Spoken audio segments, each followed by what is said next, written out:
여러분, 요즘 여러분들이 하는 기도 제목은 무엇입니까? 아마도 누구든지 각자 자신들의 기도 제목이 있을 것입니다. 그리고 그 우리들의 기도의 대부분은 우리 인생 속에 어려운 현실을 풀어달라고 하거나, 그리고 내가 지금 당장 필요한 것들을 하나님께 구하는 것들이 대부분이겠죠. 그런데 솔직하게 그 기도의 본질을 들여다보면 솔직히 우리는 이거를 구하는 것입니다. 하나님의 힘을 구하고 있어요. 하나님의 그 힘으로 내 상황을 풀게 해달라고요. 그런데 만약 하나님이 여러분들의 기도에, 그 기도에 곧장 응답하셔서 우리에게 당신의 힘을 주신다면 과연 우리는 그 힘을 잘 사용할 수 있을까요? 우리는 요즘도 그렇죠. 뉴스를 보면 힘 있는 자들이 죄를 저지르고 그렇게 막 살아가는 모습을 보면 우리는 분노를 합니다. 근데 만약 나에게 그런 힘이 있으면 여러분들은 안 그럴 자신이 있으신가요? 어쩌면 하나님이 우리에게 당장 힘을 주시지 않았기 때문에 우리가 그 죄를 안 짓고 있을 수도 있다고 생각이 듭니다. 그렇지 않을까요? 우리는 힘을 가지는 순간 많은 경우 그 힘을 하나님을 위해 쓰는 것이 아니라 나를 위해 씁니다. 왜 그러냐? 우리는 실제로 예수를 믿는 게 무엇인지를 모르기 때문에 그래요. 그렇다면 예수님을 믿는 것이 무엇일까요? 사실 많은 성도님들이 예수를 믿는다는 것을 예수 믿고 천국을 갑니다, 여기까지를 생각을 합니다. 근데 그것이 과연 예수를 믿는다는 거의 정의일까요? 그렇지 않죠.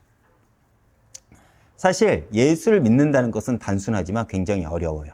왜 그러냐? 성경은 예수를 믿는 것에 대해서 이렇게 설명하고 있습니다.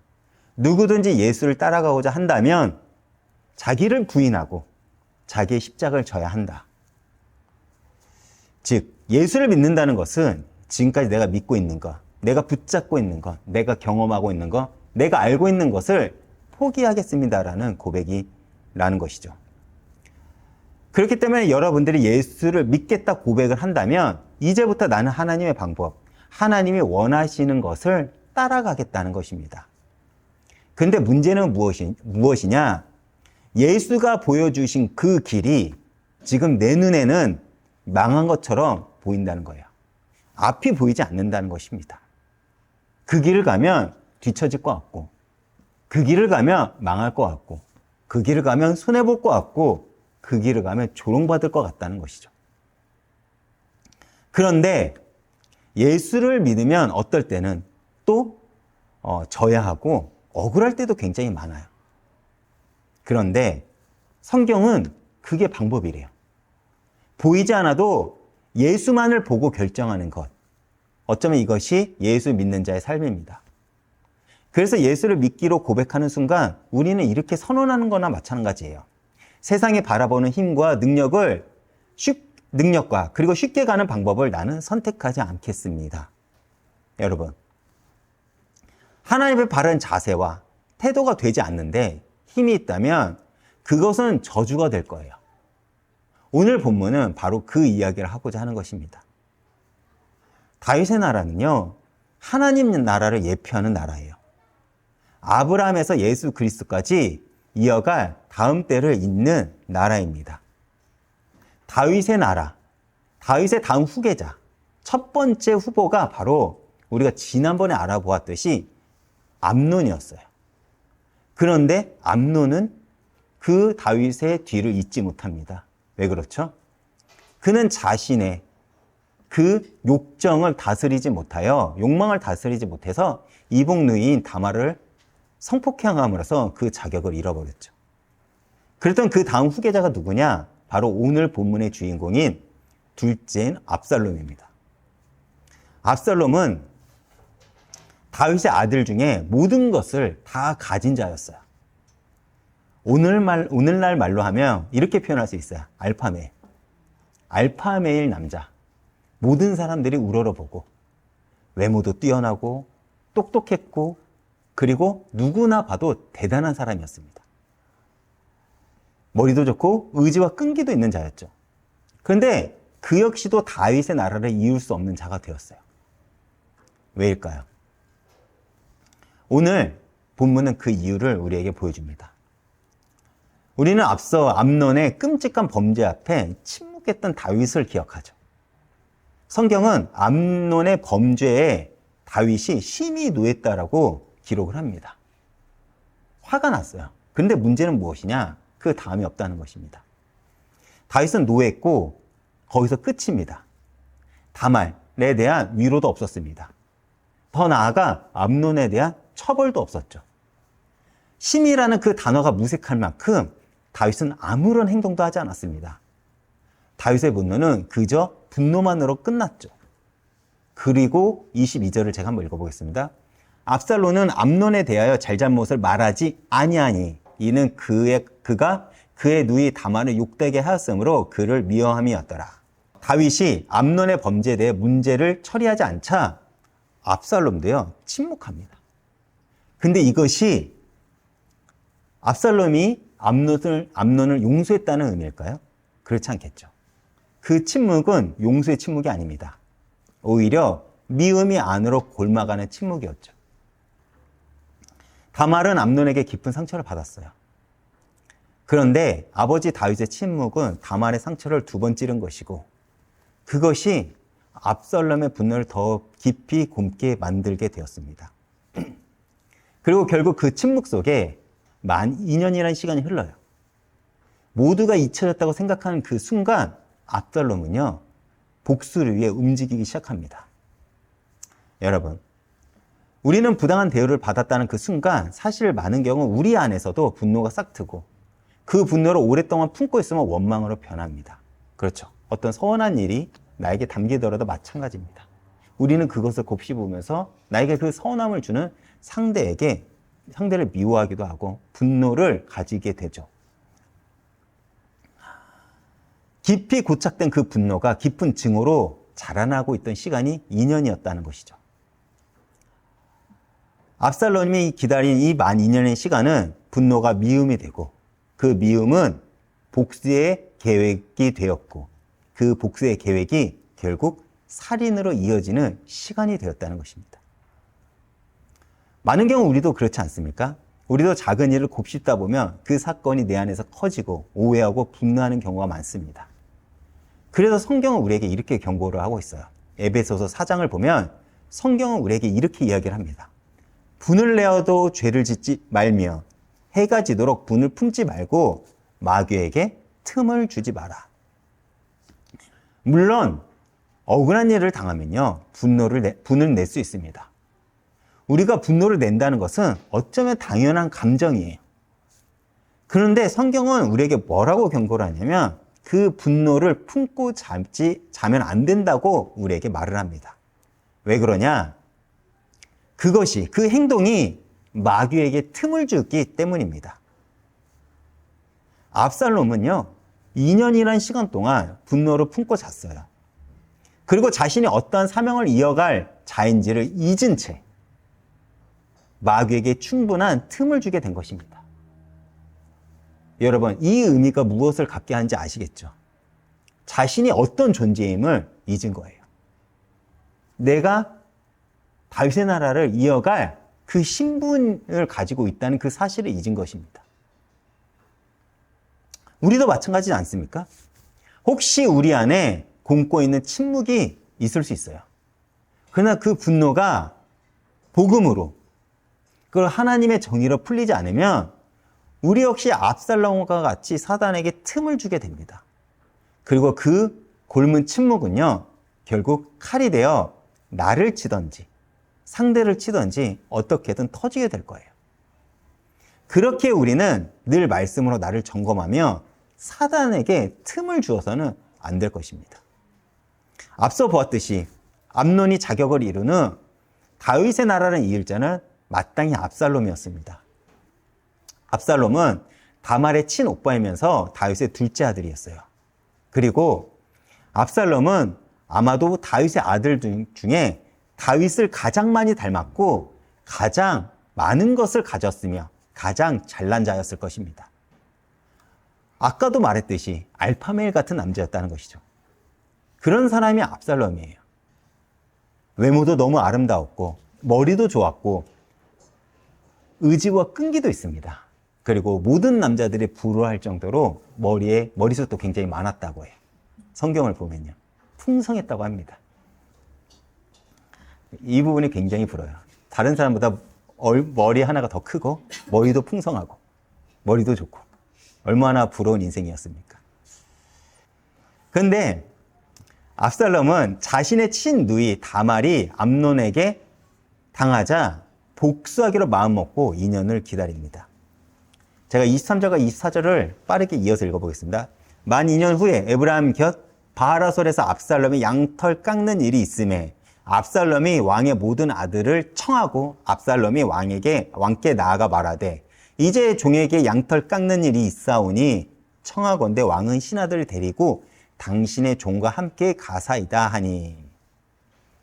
여러분, 이걸 보면 압살롬이 굉장히 무서운 사람이고 굉장히 치밀한 자임을 우리가 알 수 있어요. 보세요. 다말이 2년간 다말에게 내 집에 있으면서 아무 소리 하지 말라고, 그러니까 이 다말이 당한 일을 확대하지 않습니다. 그리고 압살롬도 그 문제에 대해서 다윗에게 항의를 하거나 분노도 드러내지 않습니다. 마치 아무 일도 없는 것처럼 압살롬은 행동을 하죠. 그리고 2년이 지난 후 아마 모두가 이제는 됐다, 잊혀졌다 하는 그 순간 복수를 시작합니다. 여기서 양털 깎는 날이 나오죠. 이 날이 어떤 의미냐면 농부로 말할 것 같으면 추수할 때와 비슷해요.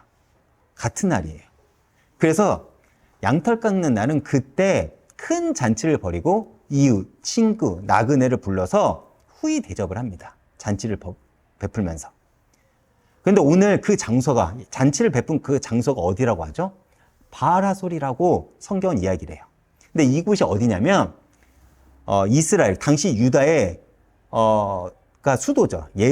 그 수도에서 예루살렘에서 위쪽, 북쪽으로 대략 24km 떨어진 해발 1000m가 되는 고산지대라고 합니다. 다시 말해 다윗이 있는 그 성에서 무려 24km나 떨어진 곳, 그것도 해발 1000m가 되는 그 높은 곳에서 잔치를 벌인다고 해요. 사실 내가 잔치를 벌이고자 마음먹는다면 예루살렘 근처에 아니면 예루살렘 안에서 해도 됩니다. 그렇죠? 근데 왜 압살롬은 일부러 그렇게 멀리 그리고 높은 곳을 선택했을까요? 이것은 압살롬이 치밀한 계산이었습니다. 자신이 복수를 시작할 때 도망갈 수 있는 곳, 또 암논의 군대가 쫓아와도 오기 힘든 지역, 그리고 너무 멀고 높아 아마 다윗은 오지 않을 것이라고 거기까지 계산하고 아마 그 지형으로 선택을 했을 것입니다. 왜냐? 왕이 궁을 떠나는 것은 전쟁이 아니고서는 굉장히 큰일이었기 때문에 그래요. 왕이 한번 움직인다면 정말 수많은 사람들이 다 같이 움직이게 됩니다. 그러니까 다윗이 뭐라고 거절하죠? 내가 가면 민폐가 될 거니까 나는 가지 않겠다라고 얘기를 합니다. 근데 그것을 알매도 압살롬은 가장 먼저 다윗을 초청합니다. 그런데 다윗이 가지 않겠다고 하죠. 그러자 그 다음으로 다윗이 뭐라고 이야기를 했냐면 그러면 암논이라도 보내주소서라고 합니다. 다윗은 처음에는 의심했겠죠. 왜 그러지? 근데 아마 다윗이 암논을 보낸 이유는 이렇게 생각했을 수도 있어요. 시간이 2년이나 지났고 그 일이 있었는지 2년이나 지났고 두 아들이 이제는 화해하기를 바라는 마음으로 아마 암논을 보냈을 것입니다. 그리고 암논 역시도 압살롬의 복수를 꿈꾼다는 것을 생각하지도 못한 채 그 자리가 아마 화해의 자리라고 생각하고 갔을 가능성도 굉장히 많아요. 그리고 28절 제가 한번 읽어보겠습니다. 압살롬이 이미 그의 종들에게 명령하여 이르기를 너희는 이제 암논의 마음이 술로 질거할 때를 자세히 보다가 내가 너희에게 암논을 치라 하거든 그를 죽이라. 두려워하지 말라. 내가 너희에게 명령한 것이 아니냐. 너희는 담대히 용맹을 내라. 압살롬이 뭐라고 명령하죠? 부하들에게? 암논은 한순간도 놓치지 말라고 명령을 해요. 그리고 내 자신이 사인을 하면 곧장 죽이라고 명령을 합니다. 왜 이런 일이 벌어졌습니까? 원인은 물론 암논이 그 원인 제공을 했죠. 그런데 아마 다윗이 마땅하게 처벌을 했고 마땅하게 심판을 했으면 여기까지 일이 벌어지지 않았을 거예요.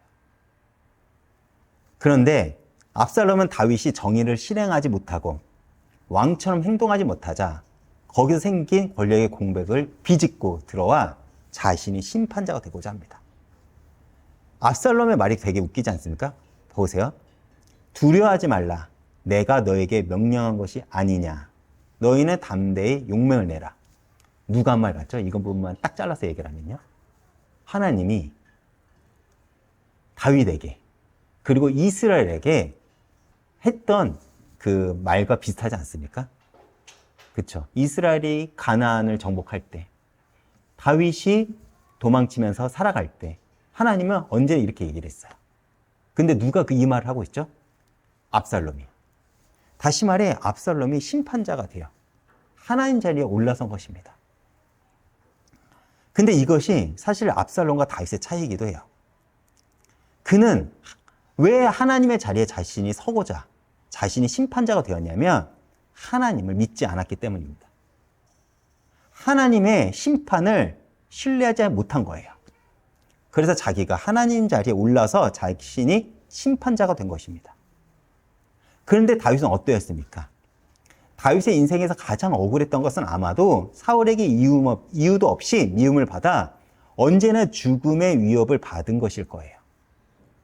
그런데 다윗은 그렇게 사울에게 충성했는데도 불구하고 사울은 다윗을 질투하여 죽이려 했습니다. 다윗의 입장에서 보면 굉장히 억울했을 거예요. 그런데 다윗은 사울에게 어떻게 했죠? 사무엘상 24장 12절을 보면 이럽니다.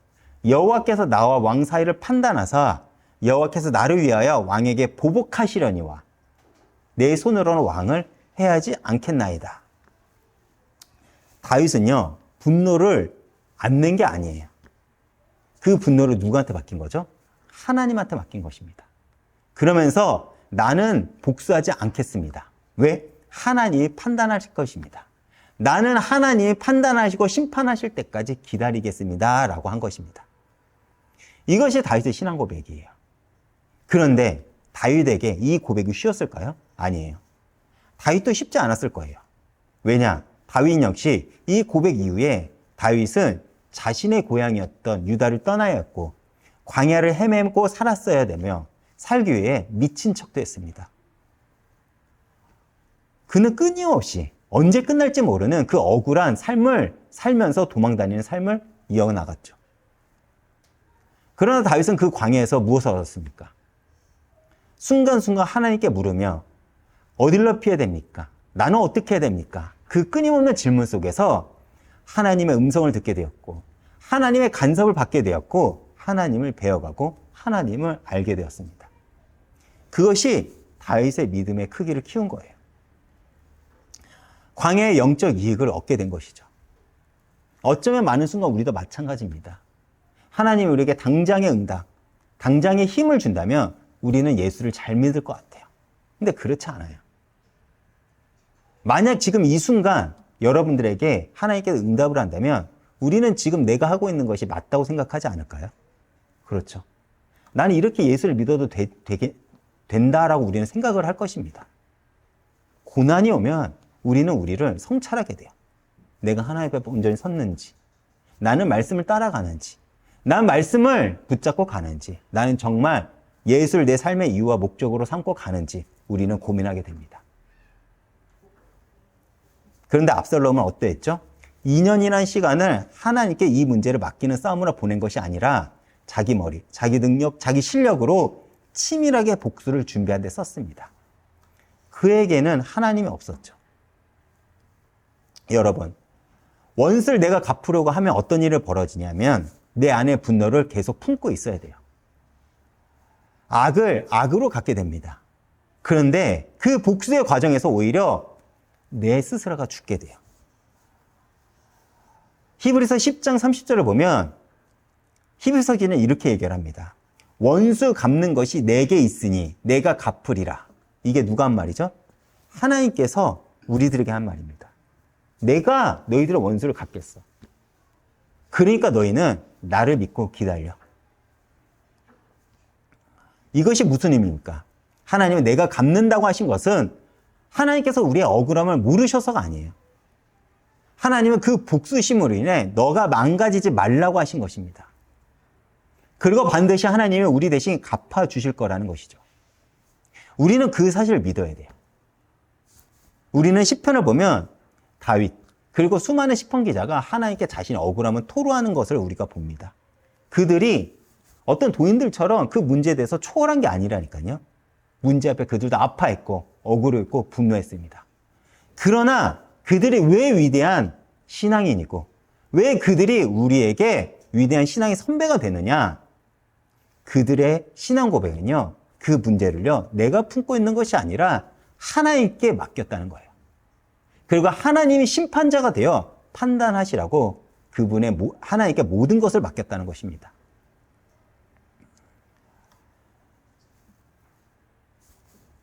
그런데 압살롬은 그렇지 않았죠. 그리고 결국 이 사건은 압살롬의 인격이 암논의 인격보다 나을 것이 없었다는 그 사실만을 드러낼 뿐입니다. 압살롬은 암논과 같이 똑같이 폭력적이었고 똑같이 거짓으로 가득 찬 자였다는 것을 드러냈죠. 앞서 이야기했듯이 압살롬은 다 가진 자였어요.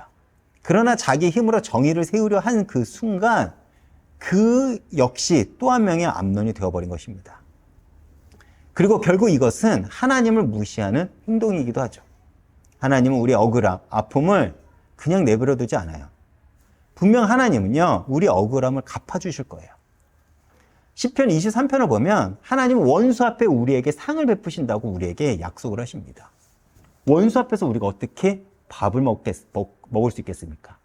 하나님께서 그 원수를 갚아주시기 때문에 우리는 하나님이 주신 그 승리의 기쁨을 가지고 원수 앞에 설 수 있는 거 아니겠습니까?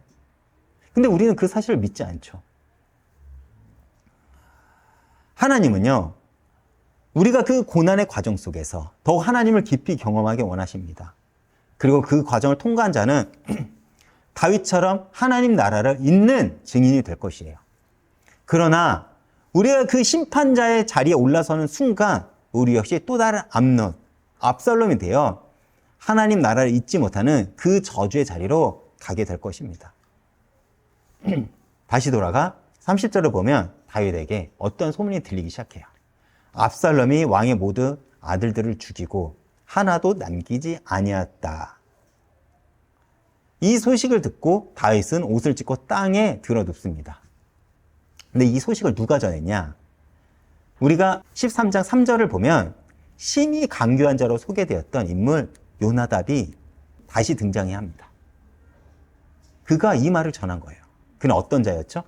그는 암논의 욕망을 부추겨 다말에게 접근하여 범죄할 수 있게 알려준 자입니다. 근데 그가 13장 끝에 다시 등장하면서 다윗에게 잘못된 정보를 주고 이렇게 얘기를 합니다. 오직 암논만 죽였으리라. 그가 다말이 욕되게 한 날부터 압살롬이 결심한 것이니이다. 그는 죄의 설계자였어요. 그런데 그가 죄의 분석가로 돌아온 것입니다. 얼마나 간교하고 교만한 자입니까? 그는 아마도 처음부터 모든 것을 알고 있었을 것입니다. 그러나 그는 책임지지 않고 통찰력만 자랑합니다. 오늘날 기독교인들과 같죠. 기독교인들처럼 보이지 않습니까? 남은 신랄하게 분석을 하고 비판을 하고 판단을 하고 답을 줍니다. 근데 정작 자신이 어떠한 모습으로 살아가는지를 보지 못해요. 내가 나의 삶의 흔적이 얼마나 하나님을 욕되게 하는지를 모른다니까요. 마치 누구처럼요? 이 간교한 요나답처럼요. 요나답은 13장의 시작과 끝을 묶는 인물이에요. 그가 다시 등장함으로써 이 모든 비극이 한 뿌리에서 시작되었음을 성경은 우리에게 보여주는 것이죠. 우리가 이것을 보면서 우리가 한 가지 알아야 될 것이 있습니다. 그것이 무엇이냐면 내 옆에 누가 있느냐가 굉장히 중요해요. 요나답은 암논에게 욕망의 방법을 붙여주었습니다. 죄를 설계한 것이죠. 우리도 마찬가지입니다. 내 옆에 요나답 같은 자가 있으면 내 안에 있는 욕망과 분노는 정교한 죄가 될 거예요. 반대로 내 옆에 나단 선지자와 같은 자가 있으면 내가 잘못된 길로 갈 때면 당신이 그 사람이다 라고 책망을 하며 말해줄 수 있는 자가 있다면 그 책망은 나를 살릴 것입니다. 오늘날 기독교가 결국 무너지게 된 가장 결정적인 원인은 뭐냐면 사람의 귀를 좋게 하는, 달콤하게 하는 설교가 어느 순간 유행이 돼버린 거예요. 오늘날 나오는 많은 찬양 중에 대부분은 위로의 찬양이 굉장히 많습니다. 왜냐? 그것이 사람들을 반응하거든요. 그것이 필요 없다가 아니에요. 위로가 필요한 자에게는 위로를 해주겠죠. 그러나 그 위로가 하나님 나라의 목적 자체는 될 수가 없다는 것입니다. 우리는 하나님의 백성이에요. 자녀입니다. 마땅히 우리의 삶의 이유와 목적은 하나님의 뜻에 있어야 되겠죠. 하나님의 뜻은 어디 있겠을까요? 어디 있을까요? 먼저는 우리가 자녀다운 삶을 살아가는 것. 더 나아가 내가 그 거룩한 통로가 되어 이 복음이 전달이 되는 것. 거기까지 가야 됩니다. 근데 오늘날 대부분의 설교는 어디에 있죠? 너 위로받을 거야. 너 예수 믿으면 성공할 거야. 네 자녀가 축복받을 거야. 대부분이 여기에 멈춰 있습니다. 그러나 십자가 메시지는 어떻습니까? 우리를 살립니다. 나를 아프게 하지만 그 말씀은 나를 살린다니까요. 다시 돌아가 모든 왕자들이 죽었다는 것은 잘못된 보고였고 단지 암논만이 죽었죠. 사실 압살롬이 원했다면 그 자리에서 모든 왕자들 다 죽일 수 있었어요. 그렇게 되었다면 아마 솔로몬도 함께 그 자리에서 죽었을 것입니다.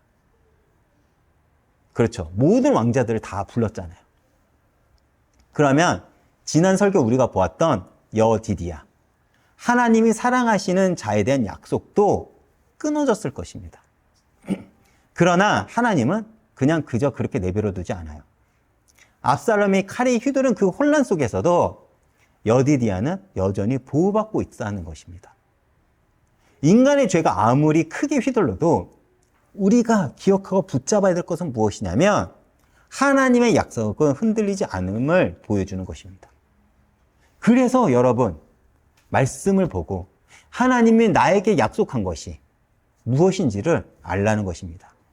암논을 죽인 후 압살롬은 그술로 도망갔다고 합니다. 제가 37절을 읽어보겠습니다.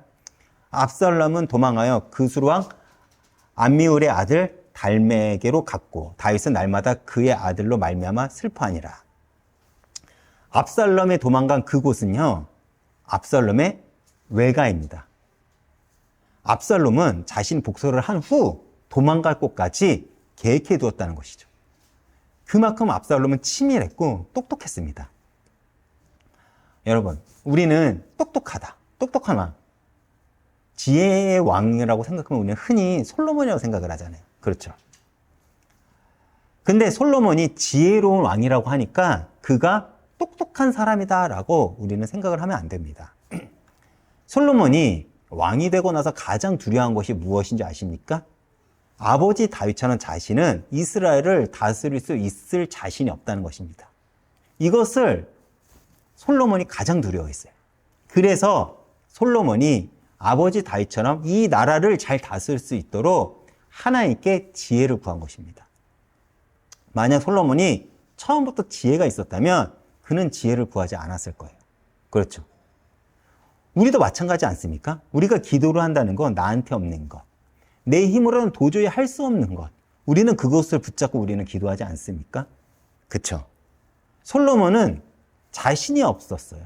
두려웠던 것입니다. 자신의 머리와 지식으로는 이스라엘을 통치하기가 두렵기 때문에 그래서 하나님께 지혜를 구했고 하나님은 그 기도를 기뻐하심으로써 하나님은 솔로몬에게 지혜를 주신 것이죠. 만약 솔로몬이 아니라 압살롬이 왕이 되었으면 어땠을까요? 그는 하나님께 지혜를 구하지 않았을 거예요. 왜냐? 그는 똑똑했고요. 그는 결단력이 있었고요. 그는 의지가 있는 자였기 때문입니다. 그는 자신이 잘난 줄을 알았어요. 그렇기 때문에 다윗이 살아있음에도 불구하고 그는 복수를 한 것입니다. 그렇죠. 두려웠으면 그걸 할 수 있겠습니까? 그런데 이게 문제인 거예요. 압살롬은 외모, 능력, 의지, 그리고 똑똑한 머리 등 모든 것을 다 가지고 있습니다. 근데 그 역시 암논과 같이 다윗의 나라를 이을 수 없는 자가 되었어요. 왜요? 이 두 왕자의 공통점은 자신들이 가진 것을 하나님 나라를 위해 사용하지 않았다는 것입니다. 암논은 자신이 가진 힘과 지위를 가지고 자신의 욕망을 위해 썼고, 압살롬은 자신이 가진 머리와 의지와 끈기와 그 잘남을 자신의 복수를 위해 썼습니다. 둘 다 자신이 가진 것을 자신을 위해 사용한 것입니다. 그렇기에 둘 다 하나님 나라를 이어가지 못한 것이죠. 그렇다면 누가 하나님 나라를 이었습니까? 솔로몬이죠. 사실 솔로몬은 왕이 될 자격이 없는 자였습니다. 어렸고 형들에 비해 내세울 것도 없었습니다. 그런데 하나님은 그에게 다윗의 나라를 맡겼어요. 왜냐? 솔로몬은 자기에게 없는 것을 알았기 때문입니다. 자기 힘으로 안 된다는 것을 알았기 때문에 그는 하나님께 머리를 꿇고 지혜를 구한 것입니다. 여러분, 하나님의 나라는요, 가진 자가 있는 것이 아닙니다. 무릎 꿇는 자가 있는 거예요. 압살롬은 다 가졌기에 무릎을 꿇지 않았습니다. 반대로 솔로몬은 아무것도 없었기에 하나님께 무릎을 꿇었죠. 그리고 하나님은 그 무릎을 꿇는 자에게 다윗의 나라를 맡겼습니다. 그리고 39절 제가 한번 읽어보겠습니다. 다윗의 왕의 마음에 압살롬을 향하여 간절하니 암논은 이미 죽었으므로 왕이 위로를 받았습니다. 굉장히 아이러니한 말이 등장합니다. 암논이 죽음으로 다윗이 위로를 받았다고 해요. 근데 이 위로가 어떤 위로일까요? 회개일까요? 그렇지 않습니다. 암논의 죽음으로 다말의 상처가 회복되었습니까? 그렇지도 않죠. 정의가 세워졌을까요? 그렇지도 않습니다. 그저 이 표현은요, 시간이 흘러 슬픔이 묻어졌을 뿐인 것입니다. 그것을 의미한 거예요. 시간이 흐르면 괜찮아진다는 것. 이것은 사실 위로가 되지 않습니다. 해결되지 않은 채로 그냥 덮어진 거예요. 그리고 실로 이 회개 없는 위로가 14장에 가서 압살롬의 귀환으로, 그리고 15장에 와서는 압살롬이 다윗을 반역함으로 이어지게 됩니다. 회개 없는 시간으로 봉합된 자리는 다음 비극이 잉태되는 자리가 된다는 것을 우리에게 보여줍니다. 여러분, 우리도 때때로 해결하지 않고 회개하지 않고 그저 시간이 지나면 괜찮아질 거야 라고 생각하며 덮어둘 때가 우리가 굉장히 많습니다. 근데 사실 그 자리가 굉장히 위험해요. 참된 위로는 시간이 주는 것이 아니에요. 참는다고 그 위로가 해결되지도 않고 억지로 용서한다고 그것이 용서가 되지도 않습니다. 십자가 앞에 오는 것, 이것만이 참된 회복과 우리에게 위로를 주죠. 우리가 문제를 마주하고 십자가 앞에 설 때 하나님은 우리를 용서하시고 우리의 상처를 싸매시고 우리 억울함은 친히 담당하실 것입니다. 그것이 시간이 묻어주는 위로가 아니라 십자가가 해결해주는 위로이며 우리가 주 안에서 경험될 참된 응답이라는 것입니다. 십자가 앞에 나오시기 바랍니다. 불편해요. 여러분, 세상을 힘 있는 자, 능력 있는 자가 당연히 세상 권세를 취합니다. 그러나 하나님 나라는 다른 논리로 움직이죠. 창세기 49장을 보면 야곱이 아들들에게 축복하는 장면이 나오죠.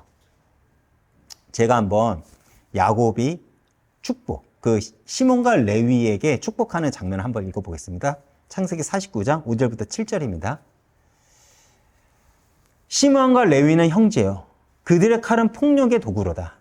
그들이 그들의 분노대로 사람을 죽이고 그들의 혈기대로 소의 발목 힘줄을 끊었음이로다. 그 노여움이 혹독하니 저주를 받을 것이요 분기가 맹령하니 저주를 받을 것이라. 내가 그들을 야곱 중에 나누며 이스라엘 중에 흩으리로다. 창세기 49장을 보면 위에 소제목이 뭐냐라고 하면 야곱의 축복이라고 써져 있습니다. 근데 여러분, 제가 방금 읽은 이 창세기 49장 5절부터 7절 이 내용이 여러분들이 듣기에는 축복으로 들리십니까? 저주로 들리시지 않습니까? 근데 성경은 이것이 야곱의 축복이라고 해요. 웃기죠? 그럼 이게 어떻게 축복이 되냐? 이것을 흔히 부정적 축복이라고 합니다. 긍정적 축복이라고 한다면 유다처럼, 요셉처럼 살면 너는 복을 받을 것이야 라고 합니다. 이게 긍정적 축복이라면 부정적 축복은 이런 의미야. 너 그 길로 가면 망할 거야. 지금 그 길을 끊어내라는 경고입니다. 우리가 아이들한테도 이렇게 혼내죠. 제가 얼마 전에 제 딸한테 이렇게 혼냈어요. 네 알아서 해. 엄마 아빠 말 안 할 테니까 네가 하고 싶은 대로 해. 제가 그렇게 말한 적이 있어요. 제가 정말 제 딸이 마음대로 살길 바라는 마음으로 그 말을 했을까요? 아니겠죠.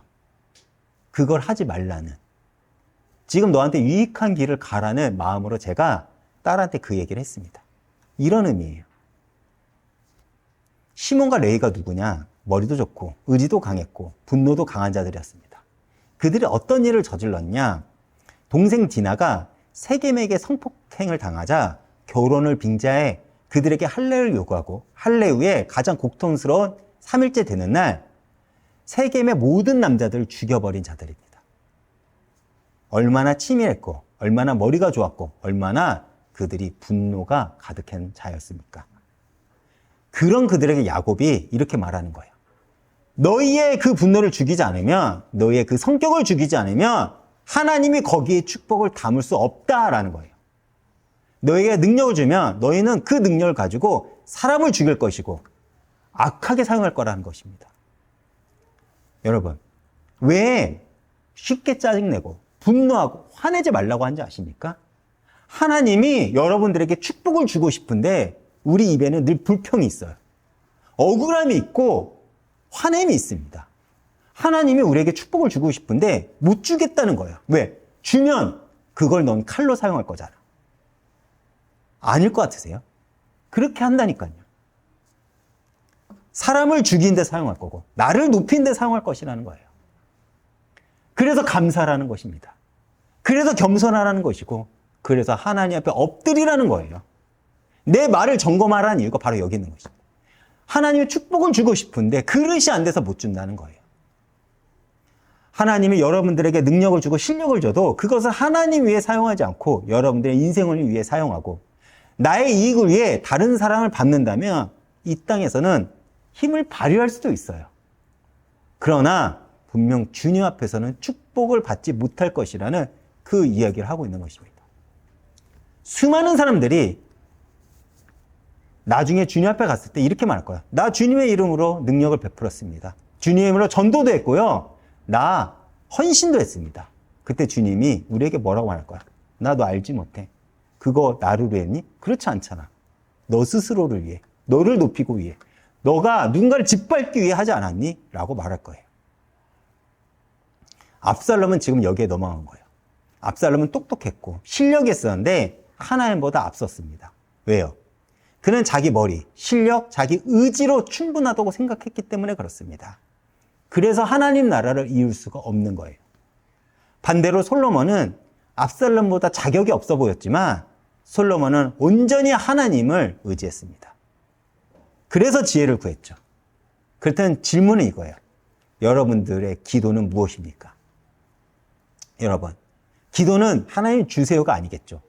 기도는 내가 하나님보다 앞서가는 것을 참는 거고, 그래서 무릎을 꿇는 거고, 왕 대신 하나님 앞에 내 뜻대로 살지 않겠다고, 하나님이 주시든지 안 주시면 안 주시는 대로, 주시면 주시는 대로 하나님의 뜻을 따르는 사람이 되겠다고 무릎을 꿇는 것입니다.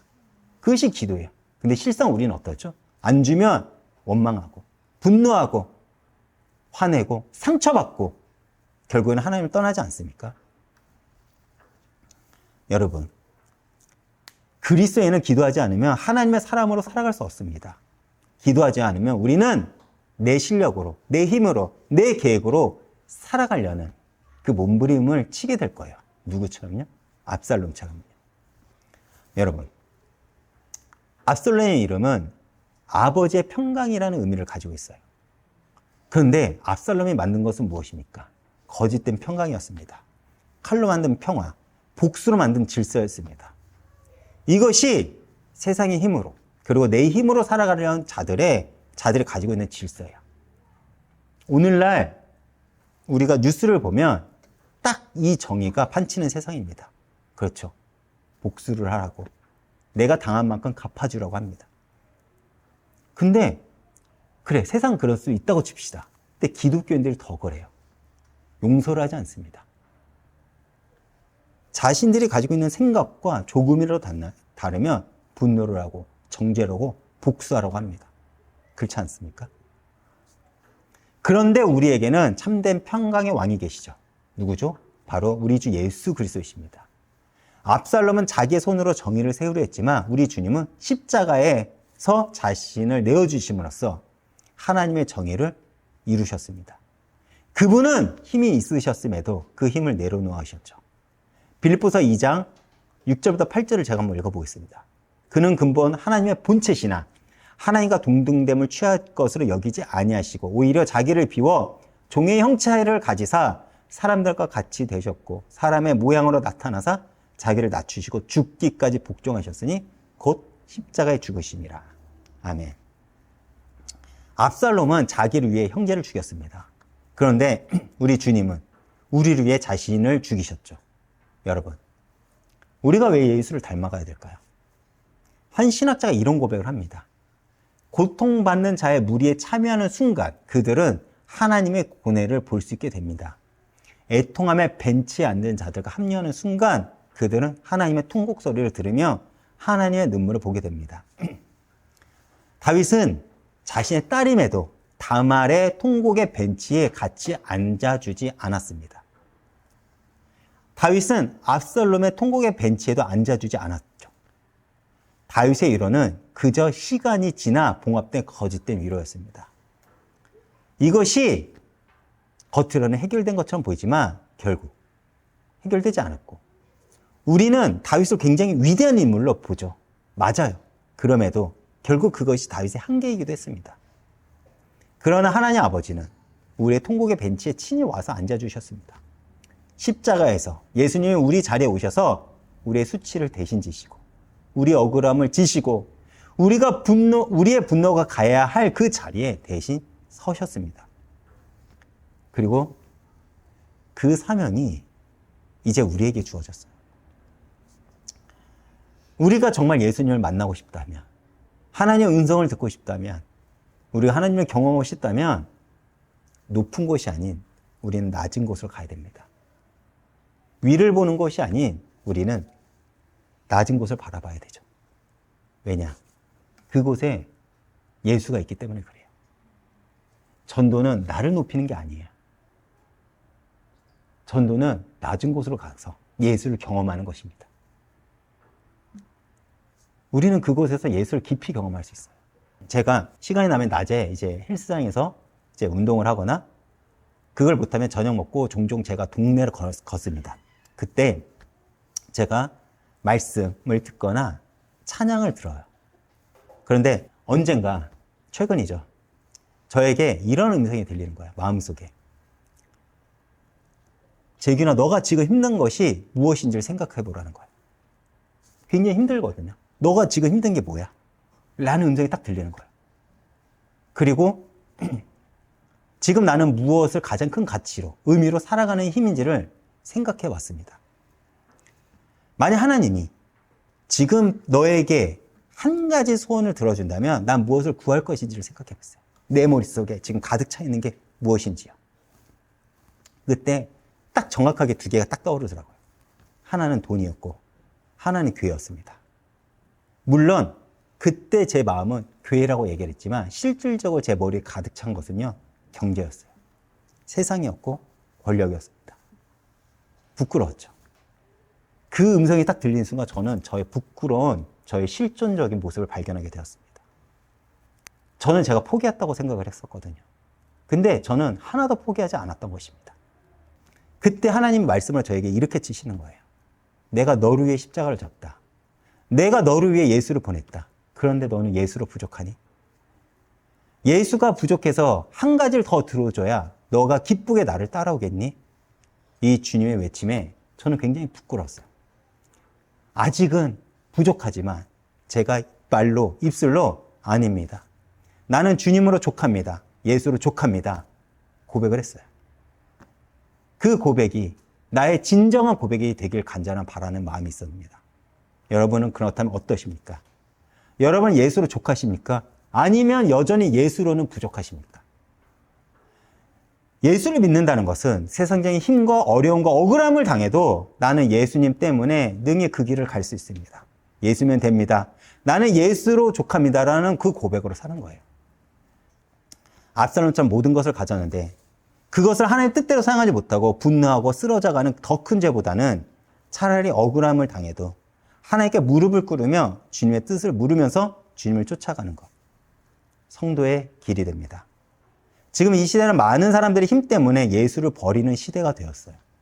내 뜻 때문에 하나님 뜻을 버리는 시대가 되었습니다. 내 삶의 목적 때문에, 내 꿈 때문에, 나의 비전 때문에 하나님의 그 신앙을 포기하는 세대가 됐다니까요. 압살롬처럼 하나님께 묻지 않고 자기가 앞서가는 그 시대가 되어버린 것입니다. 그리고 그 시대를 성경은 이렇게 표현합니다. 하나님을 왕을 삼지 않고 각자 자기 소견대로 살아가는 시대, 사사시대와 같다는 것이죠. 무릎을 꿇으시고 주님을 마땅히 두려워하시며 주님보다 한 걸음 뒤에서 예수로만 살아가시고 예수면 족하고 평생 예수 때문에 그 길을 갈 수 있다는, 정말 주님을 쫓아가는, 주님만을 바라보는 우리 이은교회 성도님들 되시길 축복드리겠습니다.